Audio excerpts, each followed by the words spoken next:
In a tranquil forest glade, the Buddha sat in quiet meditation, surrounded by disciples who sought his wisdom. A gentle breeze carried the fragrance of blooming jasmine, soothing the restless minds of those gathered around him. Among the disciples was Ananda, known for his devotion and his earnest quest for understanding. Breaking the serene silence, Ananda bowed deeply and addressed the Blessed One with a humble voice. Blessed One, I seek guidance on a matter that weighs heavily upon my heart, Ananda began. His tone respectful, the Buddha opened his eyes, his gaze serene and filled with boundless compassion for all beings. Speak, Ananda, the Buddha said, his voice calm and resonant, carrying the depth of countless lifetimes of insight. Blessed One, Mahapajapati Gautami approaches, desiring to join the Sangha and walk the noble path of the Dharma. The suffering you witness, Buddha continued, is not a curse but a reflection of life's impermanence. Do not fear it. The Buddha remained silent for a moment, his thoughts deep and unhurried, like a river flowing toward the sea. Ananda, he said, the pursuit of enlightenment is open to all beings, for the Dharma knows no boundary of gender or form. Ananda listened attentively, his faith in the Blessed One's teachings grounding him in the moment. The Buddha's gaze rested on the grove of trees, the leaves rustling as though echoing his profound words. All beings have the seed of liberation within them, he continued, his tone steady and unyielding. Blessed One, some fear that allowing women into the Sangha will disrupt its harmony and the discipline of its members. Buddha placed a gentle hand on Ananda's shoulder. When you carry despair, he said, it clouds your vision, blurring the path to compassion. Ananda, such fears arise from misunderstanding and attachment to false notions of superiority and division, he said with calm authority, his gaze turned toward the horizon, where the sun began to set in hues of gold and crimson, painting the sky. The Dharma is like the sun, the Buddha said, gesturing gently toward the vivid expanse. It illuminates all who open themselves to its light, regardless of their gender or station in life. Ananda nodded slowly, the Buddha's words resonating deeply within his heart and clearing the doubts clouding his mind. A bird's call pierced the stillness, a reminder of the interconnectedness of all beings, a theme often woven into the Buddha's teachings.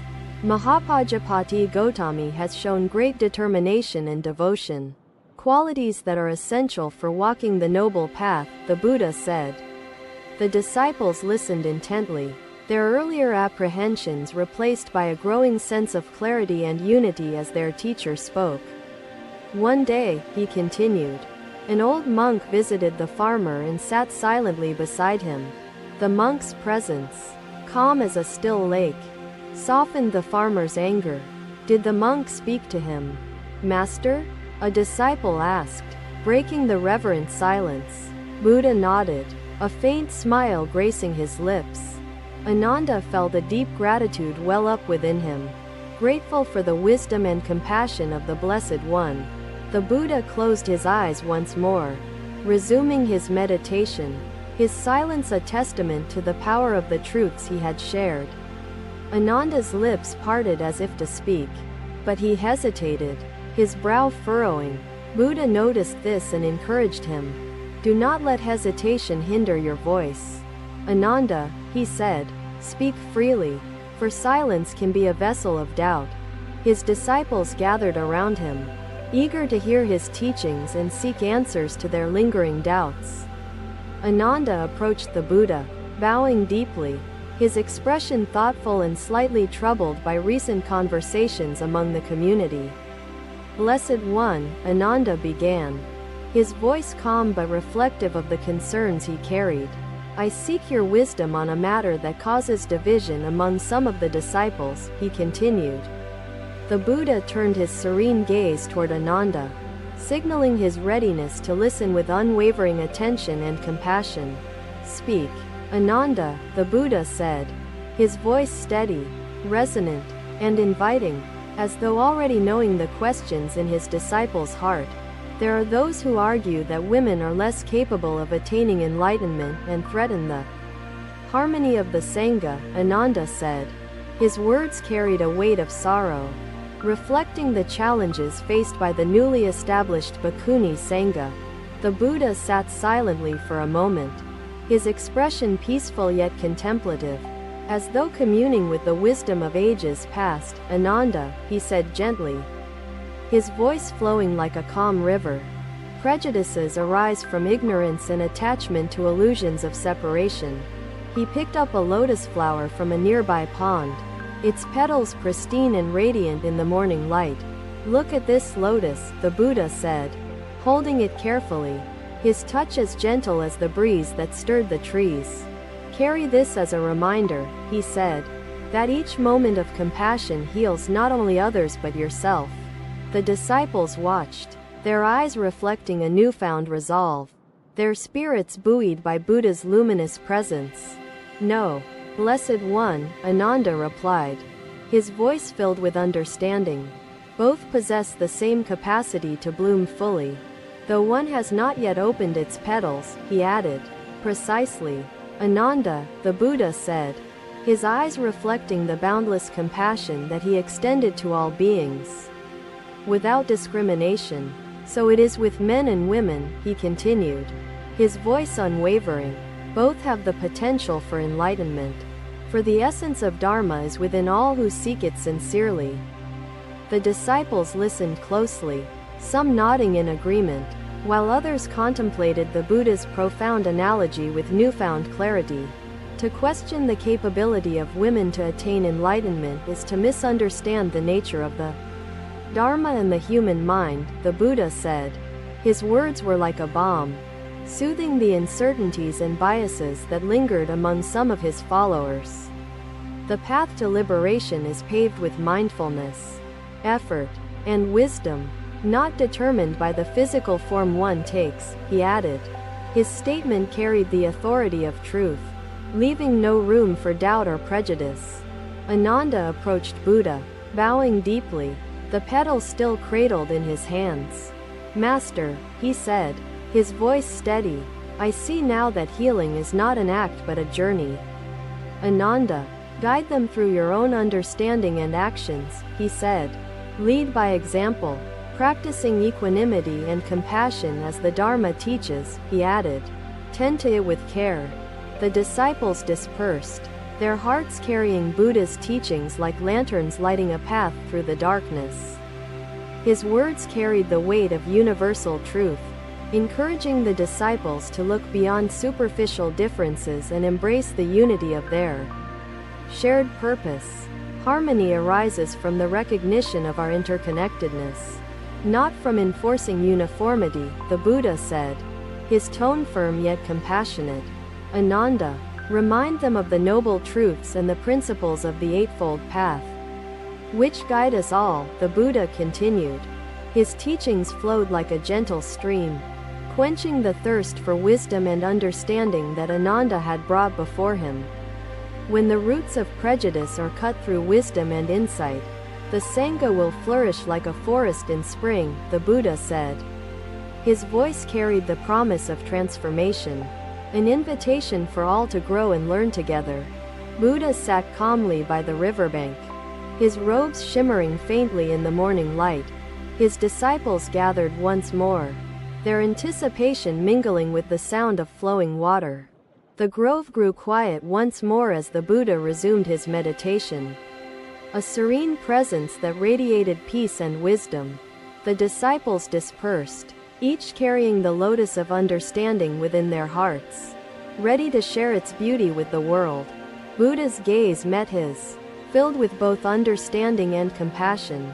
As he gestured for Sudama to speak, Master, Sudama began, his voice shaking, I have treated countless patients, yet many suffer from anguish that medicine cannot touch. He paused, his shoulders sinking under an invisible burden. How can one heal the mind while treating the body?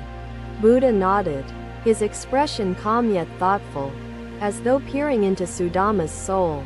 The sun cast dappled shadows through the leaves, creating an atmosphere of serene tranquility in the gathering space. Disciples from all walks of life assembled before him, drawn to his teachings by their shared desire for truth.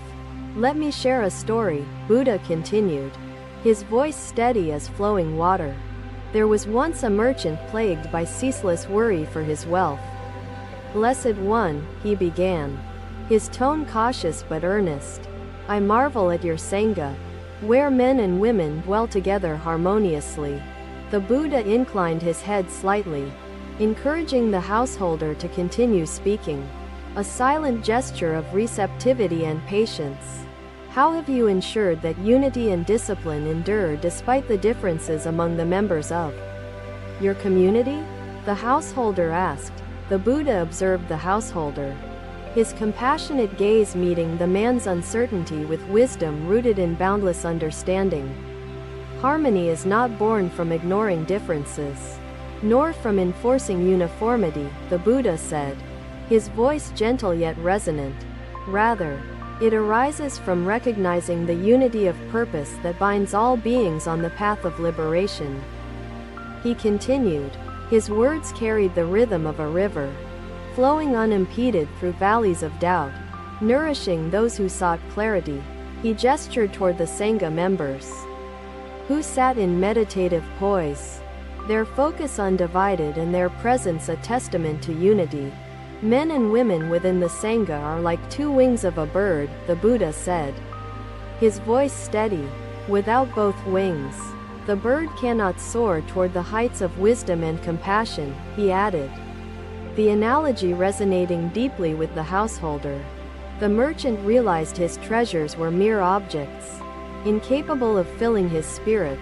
His heart softened. The disciples nodded, their expressions reflecting the resonance of Buddha's words within their own hearts. "Sudama," Buddha said, "the mind clings to its possessions, even when they are thoughts, beliefs, or fears. Discipline within the Sangha serves as a guide, not as a chain, allowing each to flourish without hindrance," the Buddha said. His words, like the roots of a tree, offered stability and grounding to those who listened with open hearts and minds. The precepts and the Vinaya are not mere rules but pathways leading toward the cessation of suffering for all beings, he added. The householder observed the community, noticing how their disciplined practice fostered an atmosphere of mutual respect and shared purpose. The Buddha continued, his voice soft yet filled with unwavering conviction. "Just as the sea does not discriminate between rivers, the Sangha welcomes all who are sincerely committed to the path. Imagine," Buddha said, "a still pond reflecting the sky. When stirred, it distorts. When calm, it mirrors perfectly." The disciples nodded, their understanding forming like ripples across a tranquil surface. A healer's mind must be as the still pond, undisturbed and clear. The Buddha turned to the Sangha, his presence as steady and unyielding as the Bodhi tree under which he sat. "Each of you, whether monk or nun, has a role to play in uplifting the Sangha and guiding its harmonious progress," the Buddha said. He paused, allowing the stillness to deepen, the moment charged with the weight of his words and the truth they carried. Practice mindfulness, compassion, and wisdom, for these qualities transcend gender, rank, and form, illuminating the path for all, the Buddha said. His teachings resonated through the grove, like the sound of a temple bell echoing across hills and valleys, carrying its clarity far and wide. The householder rose, his earlier perplexity replaced by a newfound clarity and a heart strengthened by the Buddha's wisdom. "A woman once sought me," he said, tormented by guilt for a quarrel with her dying mother. The disciples listened, their hearts tightening at the pain of the woman's plight. The teachings of the Blessed One would echo across the generations, shaping a Sangha whose harmony exemplified the essence of the Dharma. And thus, the unity within the Sangha became a living testament to the Buddha's vision of interconnectedness and compassion for all beings. As her mother passed, the woman wept, not from guilt but from gratitude for their shared peace. The disciples' faces reflected their inner transformations, their understanding blooming like flowers in sunlight. Thank you for watching. Buddha's teachings are always with you. Subscribe to our channel and we will see you in the next video.